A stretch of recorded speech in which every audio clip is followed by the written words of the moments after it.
Well, hello there, my brothers and sisters. It's Josh Packard. Welcome to another episode of The Golden Image of Churchianity is a Lie. Thank you for joining me today. And if this is your first time, I want you to know that without a shadow of a doubt, Christ has saved you. You have been utterly reconciled. There is no doubt about it. It is 100% done. You have been redeemed. The price has been paid. All blood has been shed. The reconciliation is complete. And it always has been. But you've been lied to by the entirety of the church. Because the church is not the church of Jesus Christ. It's the church of the impostor, being Satan, or the synagogue of Satan, if you want to look through the scriptures. But for now, I want you to know that it is evident that the church is lying to you and has lied from the beginning. And that's why you're still ignorant about the fact that you've been saved, utterly saved. Now, whenever Satan was trying to convince Eve to eat of the fruit, or the forbidden fruit, what he said to her is, he says, no, in the day that you shall not surely die, in the day that you shall eat it, that you will be like God, knowing good from evil. And so when she saw that the fruit was good to eat and one to make one wise, she took thereof, she ate, and then she gave unto her husband. But what the problem was is that she was deceived. And the way that he deceived her is he told her that she could get what she already had if she just did this. So as soon as she did this, she despised what she already had and went out in search of another righteousness. So what I want you guys to see, the church has done the same thing to you, is they tell you, no, you are not saved unless you believe, repent, accept, make a decision for Christ, blah, blah. I mean, whatever they say. But it's what they've done by telling you this, they've denied that you have been saved. If they denied you have been saved, they have denied the Christ. And also, they have confirmed what Satan said to Eve, that, oh, no. This is what you do if you want to be like God. Okay? So, today I want to remind you that God made you in his likeness. He remade us all. We were born again the day that Jesus Christ died and rose on the cross. Adam. We were made sinners because of Adam. Not because you chose to be a sinner. You did not choose to be a sinner. You didn't try to be a sinner. You didn't consent to being a sinner. You just were born one because someone made you one on your behalf. Same way you've been made righteous by Christ, not because you willed it or because you even knew about it or even knew that you had need of it. He did it on your behalf while you were ignorant and blind, without strength, and in his own time, to be revealed to you later on. And hopefully we can do that today. Okay, so what the church does to you is they just keep you outside of his kingdom in search of another kingdom and conformance to their idea of righteousness. Because every religion, I don't care what religion is, and even atheism and philosophy, everyone assents to the fact that you're here, righteousness is here, and these are the steps to get there, or Zen, or whatever you want to call it. Okay, every single one, it agrees and assents to the idea that you're a sinner. And sinner just means less than adequate. So you're trying to get to adequacy, which is called righteousness, or holiness, or Zen, or whatever you want to get to. So every single religion follows the same exact precept because Satan is the head of those religions. Christ is something else entirely, you guys. He has done all the work for you. He is the only God that says, you were here, righteousness was here, and he goes, boop, now you're righteous. Done. By his death, burial, and resurrection, done. Over. You are right before God because he made you right. Because he said so. Because he's the King of Kings and the Lord of Lords. He said you are perfect, right, and holy, and worthy of his kingdom. Because he made you such. Because he loved you. Period. The church has been lying to you and keeping you away from that fact, and you don't even know the consequence of it because you're not aware that you have a soul. You're not aware that big hole in you can be healed. You're not aware of it because they kept it from you. Okay? Their Jesus is Satan in disguise, you guys. And I'm talking every denomination, your church. If you're tempted to say, oh, not my church, there's love there. No, your church, your pastor, your elders, they are all subject to sin and to the accusation of the enemy. You know how I can tell if somebody's subject to the accusation of the enemy? They hear his accusation. So The first thing you can see is people that hear his accusation. Okay, I'm a sinner, so I might as well just go out and sin. That's the one that everybody's familiar with. The other one says, oh no, I am not a sinner because I was baptized, because I believed when I was 4, I did this, I did this, I did this. I'm going to church, I go to church Sunday, I'm a good person. You hear all these words. Well, every one of those, so you have the sinners that are just plain sinners like everyone knows, but then you have the self-righteous and the ones that are they're righteous because of their own works. Okay, now both of these sides responded unto Satan's accusation. So that makes Satan their God. So anyone who's trying to fix themselves, anyone who's trying to make themselves better, anyone's trying to conform to an image, a denomination, or a doctrine, or point to themselves in any way for why they've been saved, they have proven that they are subject to the accuser. The accuser controls them, dominates them, pulls them like little puppet strings, and then they call him Jesus. Okay? Just so you guys know, the church is satanic from the ground up. Every bit of it. There's not one part of it that can be redeemed. None. Okay, I just want you guys to know. There are good people in every religion. There's good people everywhere. But that's not what God's looking for. God's looking for a race of people, or a peculiar people. And these are his priests, and the ones that can only generate, that all they're seeking to do is to generate praise to God alone.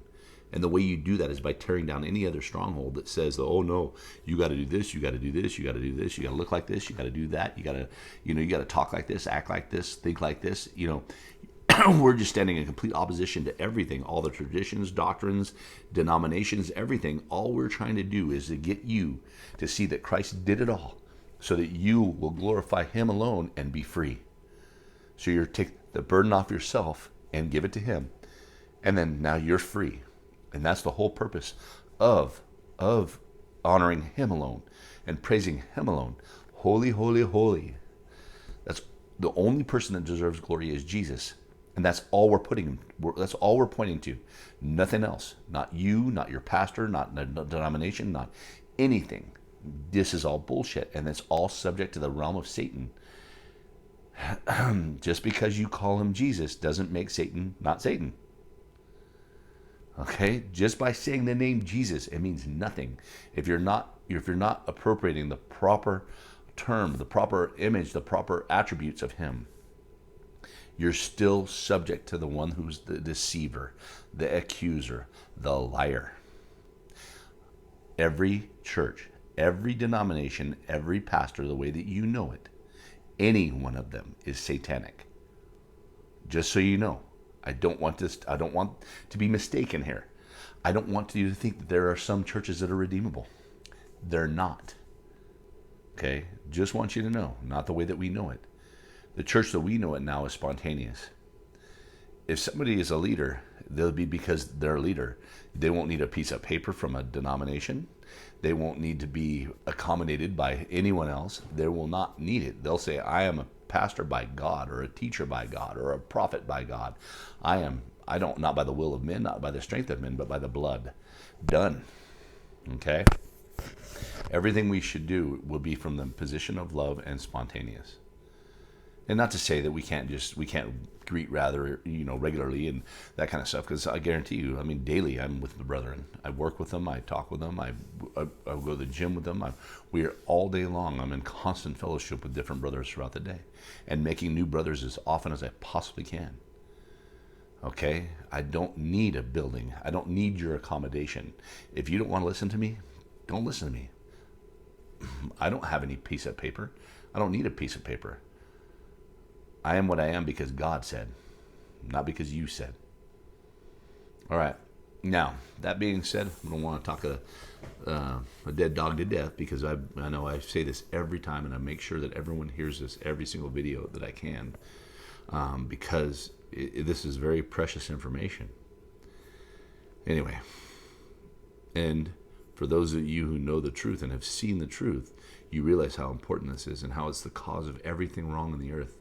We're all concerned about whether Donald Trump or Joe Biden. Well, what we should be concerned with is Satan or Jesus, because Satan is misleading the entire church, and they're subject to him. Look at the rest of the world. If the church is serving Satan, how would the rest of the world have any chance? just like the Pharisees. They were serving Satan, and everyone would have called them the most righteous people of the earth. The Pope serves Satan, 100%. I mean, there is no question he serves Satan. He is satanic to the bone. He's like the very epitome and image of Satan. So how much less, I mean, the world thinks he's the holiest man ever. So how far gone are they? The only thing that can happen, and the only thing that can change, the only thing that can change all this is for people to know the truth that Christ is their salvation, that he has done it. He is done. He shed his blood. There is no more blood that needs to be shed. It's over. Everyone can have this. It's whoever wants it. There's no stipulation. It's without cost. It's all you got to do is just say thank you. It's mine. So when I entered the kingdom for the first time, it was like, oh, I'm in. Oh, I didn't have to do anything. I was so tired of working and so hard. I was trying to prove myself to God and trying to, just like I would in relationships with women and anything else, I was just trying to prove that I was righteous, I was so tired and burnt out, so sad. And all of a sudden I saw that it was Jesus alone. And then I went, oh, I'm in the kingdom. I'm done. There's no more need for any more work. I'm done. Thank you, Jesus. And then everything starts working from that position to where Jesus alone gets all your praise, where he is your wisdom, sanctification, justification, glorification. He's everything. He is the completed work. He is. So put your eyes on him. Okay. That being said, we're going to talk about Naaman the Syrian today. And I know I talk about him quite a bit, but this is a really big passage for me because it helped me to really see what the error of my thinking and the simplicity of the gospel is all, like, it's typified here so well. And I just want you guys to enjoy it with me. So let's go to 2 Kings 5:1. You don't have to, you can just listen to me. I'll read it accurately, I hope. Now, Naaman, captain of the host of the king of Syria, was a great man with his master, and honorable, because by him the Lord had given deliverance unto Syria. He also was a mighty man in valor, but he was a leper. There's a mouthful right here.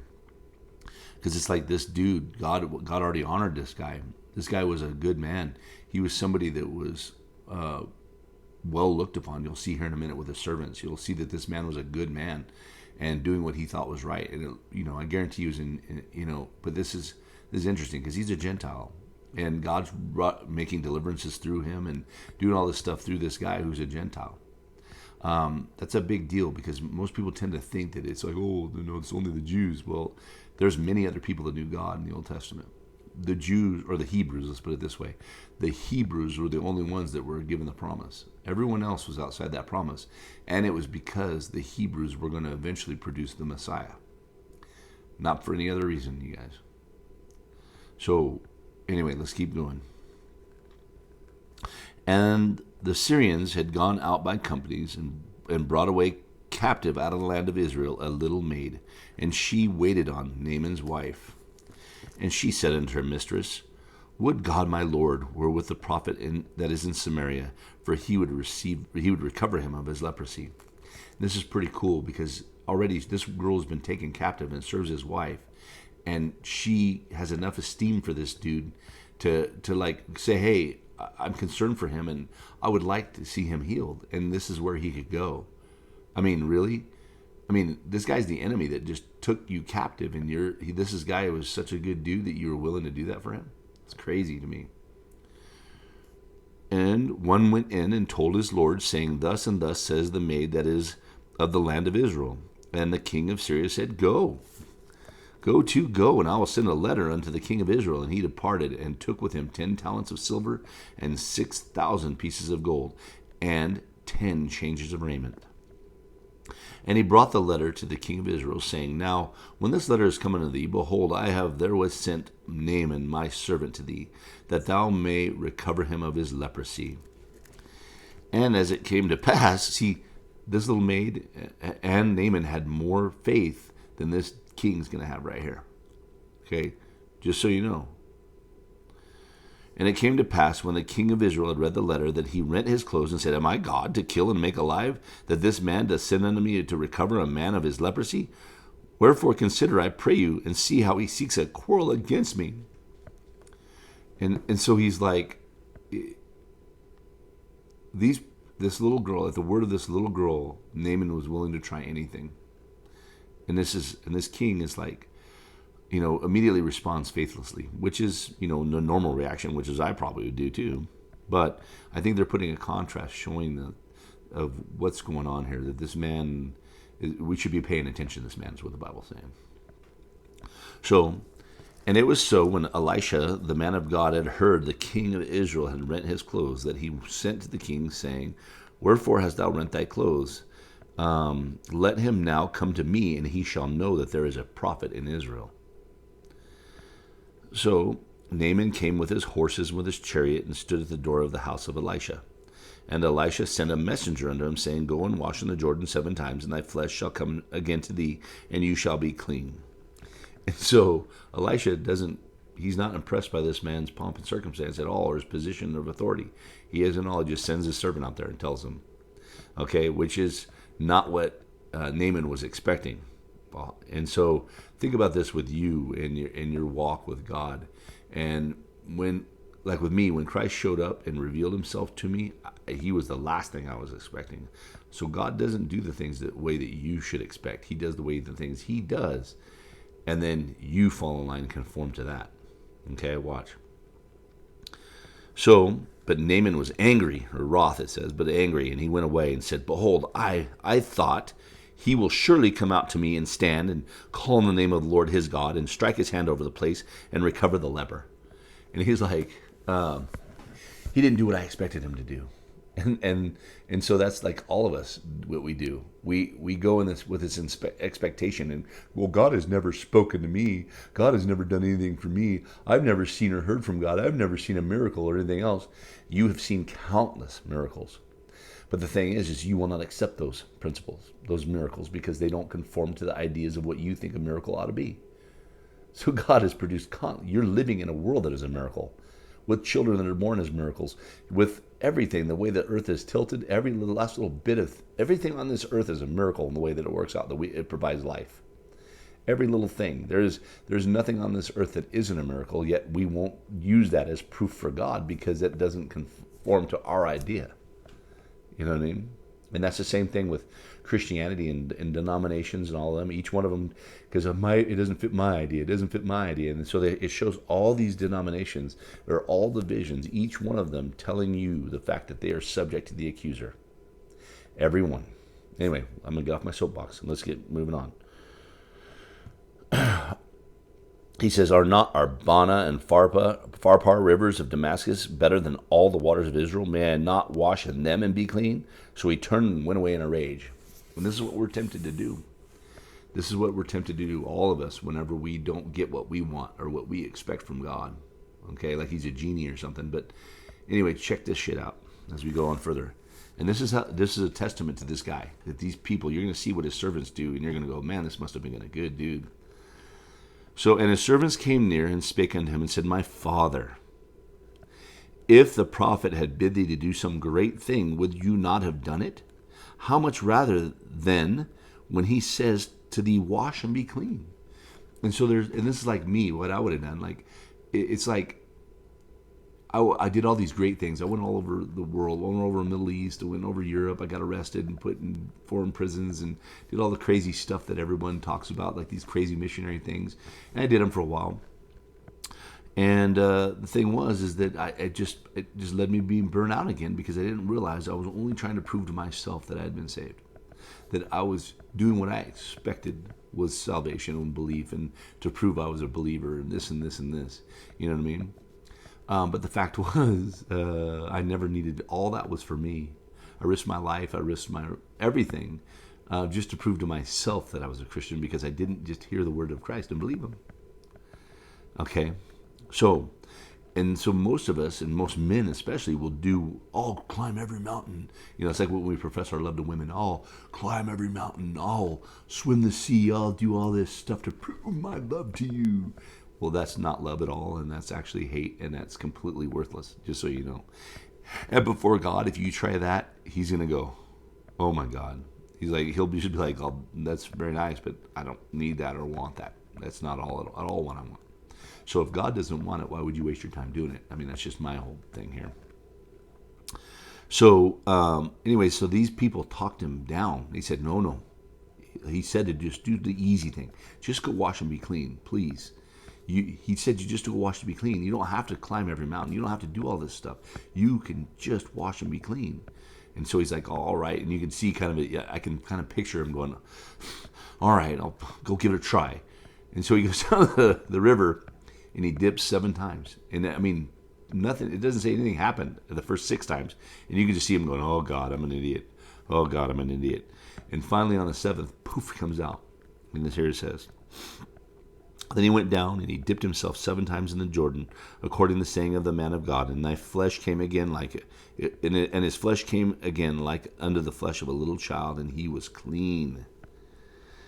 And he returned to the man of God, he and all of his company, and came and stood before him. And he said, behold, now I know there is no God in all the earth but in Israel. Now therefore I pray you, take a blessing of thy servant. And so that thankfulness, immediately, all that anger and all that, confusion and all that just despair and hopelessness was turned to praise in 1 second, because God healed him. So he comes back, no more pride, no more arrogance, no more anything. He comes back. And then Elisha said unto him, but he said, as the Lord lives, before whom I stand, I will receive none. And he urged him to take it, but he refused. And Naaman said, shall there not then, I pray thee, be given to thy servant 2 mules burden of earth? For thy servant will henceforth offer neither burnt offering nor sacrifice unto other gods, but unto the Lord. And this part is really cool here, because this is something that it seems to be acceptable. And this is something that he says, listen, in this thing the Lord pardon thy servant, that when my master goes into the house of Rimmon to worship there, and he leans upon my hand, and I bow myself in the house of Rimmon, when I bow down myself in the house of Rimmon, the Lord pardon thy servant. The Lord pardon thy servant in this thing. And he said unto him, go in peace. So he departed a little way. Anyways, you go on, and Gehazi goes and takes some of his stuff, and then takes the leprosy on him. But it's really interesting that it's like Naaman is like a picture of all of us, that we think righteousness is some grand thing, something that's unattainable, or something that it should be hard to work for, or something that we should have to do, right? Well, all we have to do is wash and be clean, and that's it. I mean, the water is there for us, everything's there for us, but we won't touch it. We've been told that water is evil, that it's unclean.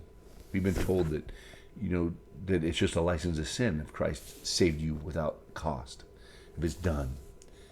Anyway, that's like the biggest argument I hear all the time from people, and it's like so easy to destroy, but everyone tells me, oh, you're giving people a license to sin. I'm like, no, I'm not. You're causing them to believe they're sinners, which causes them to sin. Anyway, Jesus has done everything for us, every little bit. He shed his blood on our behalf while we were enemies to him, while we were yet sinners, while we were blind, ignorant, while we had no hope, while we were completely without strength, when we were without even knowledge that there was salvation, that we were doing anything wrong. We had no idea. We knew that things were wrong, and there's right and wrong according to even our standards. But the thing was, that's not the case. We didn't even know what righteousness was. We didn't even know we were separated from God. We didn't know anything. So Christ had to do it all for us. And then the fact that we can have that revealed to us is unreal, because this earth is dominated by Satan. All the people here believe Satan. All the churches serve Satan. Everything, all we can conceive of is Satan here. So your idea of God, if you say that you believed in God, the only God you can conceive of is Satan. If you tell me you believed, you repented unto God, that you made a decision for Christ, if you did, and that's what you're standing on, I'm telling you right now, the only God you can conceive of is Satan, and you are serving him. Sorry. The gospel is what produces faith, belief, that shows that Christ alone, and the gospel is not complicated. The gospel, you've been told. Like anytime I hear the church say, I preached the gospel. No, you didn't. You preached a message according to your idea of sin and balance and righteousness that is subject to Satan and his accusation and the pleasing of the accuser. Your gospel does not match my gospel at all. Your Jesus does not match my Jesus at all, period. My Jesus, my Lord, loved me and purchased me with his own blood and saved me that I would believe in him. Your God tells you that you have to believe in him to be saved. Your God tells you have to make a decision. You have to repent. You have to do this. You have to do that. And if you don't, you're going to go to hell. My God says we were all going to hell. I put an end to that. I defeated sin, death, and hell. And I've redeemed you and reconciled you unto myself with my own blood because I loved you. I love Jesus because he first loved me. If you're saying that you believed in him, then you must have loved him first. Which, again, your God is not my God. Your God sounds an awful lot like Satan.